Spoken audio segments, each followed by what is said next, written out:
যে আসলে কি ফেব্রুয়ারিতে নির্বাচন হচ্ছে, এবং এটা কেন বিশ্বাস করতে চান না, কি যুক্তিতে, এই যুক্তিগুলো কিন্তু অনেকে জানেন না, আমিও জানি না।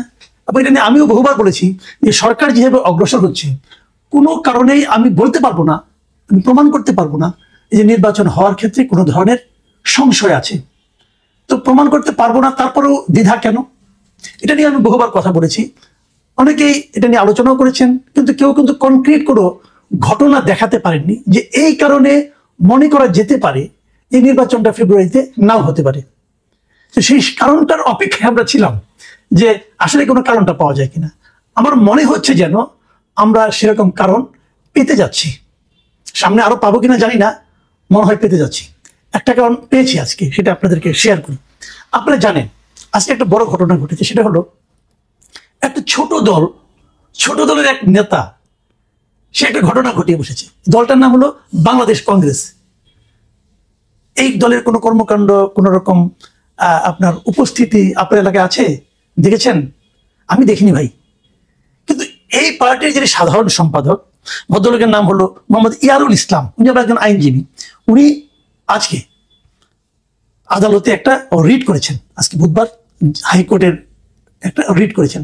সেই রিটটা হলো যে উনি নির্বাচন কমিশনকে কিছু প্রশ্ন করেছেন এবং বলেছেন যে এই কাজগুলো না ঘটলে পরে নির্বাচন হওয়া উচিত না, এবং উনি রিটের মাধ্যমে বলেছেন যে সব ধরনের নির্বাচনী কর্মকাণ্ড যেন এইগুলি সমাধান না হওয়া পর্যন্ত বন্ধ থাকে। তো আদালতে রিট করলে তো অনেক কিছু হয়।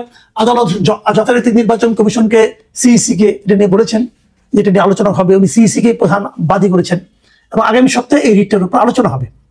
আলোচনা হওয়ার পর অনেক কিছু হতে পারে, নির্বাচন স্থগিত হয়ে যেতে পারে।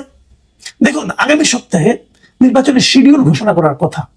যদি আপনি ফেব্রুয়ারির দ্বিতীয় সপ্তাহে নির্বাচন করতে চান, তাহলে ডিসেম্বরের দ্বিতীয় সপ্তাহে আপনাকে শিডিউল ঘোষণা করতে হবে। সেভাবেই শিডিউল ঘোষণার জন্য বলা হয়েছিল যে 11-12 তারিখের মধ্যে শিডিউল ঘোষণা করা হবে। এখন যদি এই সপ্তাহে যদি এটার শুনানি হয়, শুনানিতে যে কারণগুলি দেখিয়েছেন এই ভদ্রলোক, কারণগুলি কিন্তু ভ্যালিড। আমি কিন্তু কারণগুলিকে সাপোর্ট করি, যত খুশি বলি না কেন। কারণ উনি কি বলেছেন?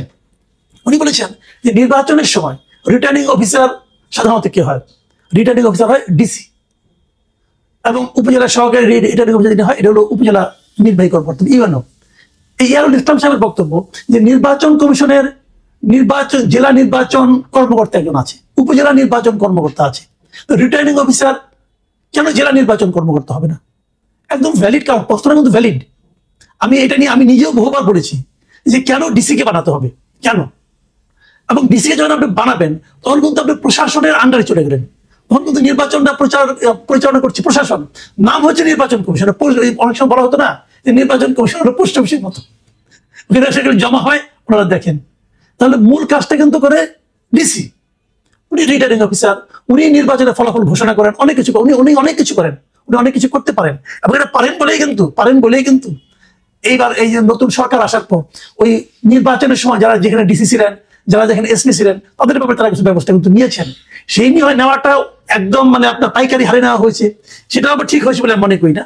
কিন্তু ওনারা একটা জায়গায় ঠিক ছিলেন যে আসলেই নির্বাচনকে যদি ম্যানিপুলেট করতে হয় তাহলে এই জায়গাটা হলো মূল জায়গা, ডিসি, ইউএনও, এসপি এর মূল জায়গা। তো ইয়ারুল ইসলাম সাহেব এই পয়েন্টটাই বলেছেন যে নির্বাচন পরিচালনা ওনারা কেন করবেন? নির্বাচন পরিচালনা করার জন্য প্রত্যেকটা জেলায় জেলা নির্বাচন কর্মকর্তা নামে একটা পোস্ট আছে, উনি কেন করবেন না?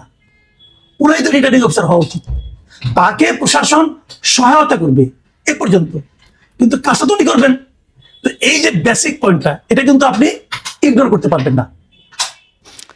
তিনি আরো একটা মৌলিক প্রসঙ্গ তুলেছেন, রিয়েলি মৌলিক, আমি এটাকে পছন্দ করি।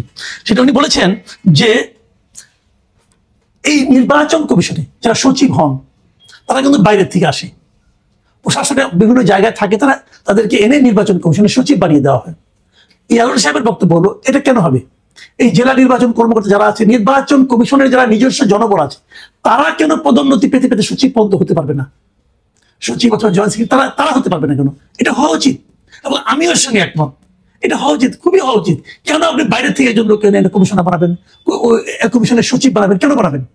এটা উচিত না। সে অন্য একটা সচিবালয় ছিলেন, হয়তো সচিব ছিলেন, ওনাকে নির্বাচন কমিশনের সচিবালয় আনতে হবে কেন? তার মানে কি এনে নির্বাচন কমিশন সচিবালয় পর্যন্ত আমলাতন্ত্রের একটা প্রভাব এখানে রয়ে যায়, থেকে যায়। তখন আমরা দ্বারা নিয়ন্ত্রিত হয় পুরো নির্বাচন ব্যবস্থা, দেশটাই চলছে আমাদের দ্বারা, কিছু দ্বারা করার নেই। হাসিনারা বলে মূল কাজ কে করছে, অপকর্মগুলি কে করছে? আমরারা করেছি, এবং সেই আমরারা কিন্তু এখনো আছে, বলতব্য আছে, সব জায়গায় আছে, কোনো সমস্যা হয় নাই। তারাই চালাচ্ছে দেশ, আগামীতে হয়তো তারাই চালাবে। তো এই যে আমলাতন্ত্রের বাইরে যাওয়ার জন্য এই যে ওনার আবেদনটা আদালতের কাছে, আমি মনে করি এটা খুবই একটা ভ্যালিড আবেদন। আমি বাংলাদেশ কংগ্রেস পার্টিকে যতই মানে আপনার গুরুত্ব না দেই না কেন, হয়তো গুরুত্ব দেই না, এই পার্টি আমি জীবনে নামও শুনি নাই, এই পার্টির কি উদ্দেশ্য আমি সেটাও জানি না, এই পার্টিতে আমাদের রাজনৈতিক কর্মকাণ্ডে, আমার দেশের সমাজ এবং রাষ্ট্রে এই পার্টির কি অবদান সেটাও আমি জানি না। কেবল জানি যে নির্বাচনের সময় অনেক স্বতন্ত্র প্রার্থী, যাদেরকে 1% ভোটারের স্বাক্ষর জোগাড় করতে হয়, তারা এই সমস্ত পার্টির থেকে নমিনেশন নিয়ে ওই জায়গা থেকে বাঁচে এবং বিনিময়ে কিছু লেনদেন হয়, এটুকু বিভিন্ন সময় শুনেছি আমি। সেটা হলো এক প্রসঙ্গ। কিন্তু এই ছোট পার্টির নেতা সাধারণ সম্পাদক মহাসচিব ইয়ারুল ইসলাম সাহেব, উনি কিন্তু একটা বড় কাজ করেছেন। এই পর্যন্ত একটা পার্ট, এখন আসলে দ্বিতীয় পার্টে আসে। প্রশ্ন হচ্ছে, এই ভালো কাজটা উনি এখন কেন করছেন? আজ থেকে 2 মাস আগে কেন করেন নাই? আজ থেকে 3 মাস আগে কেন করেন নাই? আগে করলে এটা কিন্তু একদিনের সমাধান হয়ে যেত। কিন্তু উনি এমন এক সময় করেছেন যখন নাকি নির্বাচনের উপর একটা স্থগিতাদেশ আসতে পারে, নির্বাচনের শিডিউল পিছিয়ে যেতে পারে, যাবে আমি বলছি না, বাট যেতে পারে। যদি পিছিয়ে যায় তাহলে কি পিছাবে? ফেব্রুয়ারির নির্বাচন পিছাবে। এই যে ফেব্রুয়ারির নির্বাচন পেছাবে, তাহলে কি আমি বলবো এটা কেউ করাচ্ছে? আমি ইয়ারুল ইসলামের উপর কিন্তু অশ্রদ্ধা করছি না, ইয়ারুল ইসলামের যে আকাঙ্ক্ষা এবং ওনার যে উদ্দেশ্য, আমি এগুলো সন্দেহ পোষণ করছি না, কিন্তু পাশাপাশি সময়টার কথা ভাবছি। এই সময়ে এটা কেন হয় না? ধরেন আপনার বাড়িতে একটা ঘরের মনে করেন একটা দেয়ালটা নষ্ট হয়ে গেছে, রং করতে হবে, অথবা বাথরুমটাকে ঠিক করতে হবে, ওটাকে আপনি সংস্কার করতে চান। তো ওটা সংস্কার করতে গেলে তো মনে করেন আপনার অন্তত 15-20 দিন সময় লাগবে, অনেক কিছু ভাঙাভাঙি হবে, ইট ভাঙা হবে। এখন ওই বাড়িতে ধরেন বিয়া লাগছে, এখন যদি বিয়ার 2 দিন আগে বলে আমার এগুলি সংস্কার করতে হবে, তাহলে ভাই হবে? আপনি আগে বলতেন। নির্বাচনের যখন একদম চূড়ান্ত সময়, সেই সময় এসে আপনি রিট করে বসলেন। নির্বাচন পেছানোর কিন্তু একটা আশঙ্কা দেখা যাচ্ছে। আবার আরেকটা ঘটনা কিন্তু আছে, আমি যতটুকু জেনেছি, ওই যে জোটবদ্ধ দলগুলোকে নিজেদের প্রতীকে নির্বাচন করার যে কথাটা বলা হচ্ছে, সেটা নিয়েও কিন্তু প্রশ্ন উঠেছে, এবং মনে করা হচ্ছে সেটা নিয়েও কেউ কেউ আদালতে যেতে পারে। যদি যায় সেটা কি হবে? আরেকটা রিট হতে পারে। কিন্তু তার মানে এই সবারই মতলবটা আসলে কি? আসলে নির্বাচনটা যিনি পিছিয়ে যায়। এবার বরং ভাবেন আপনারা, যে নির্বাচন পেছালে লাভ কার?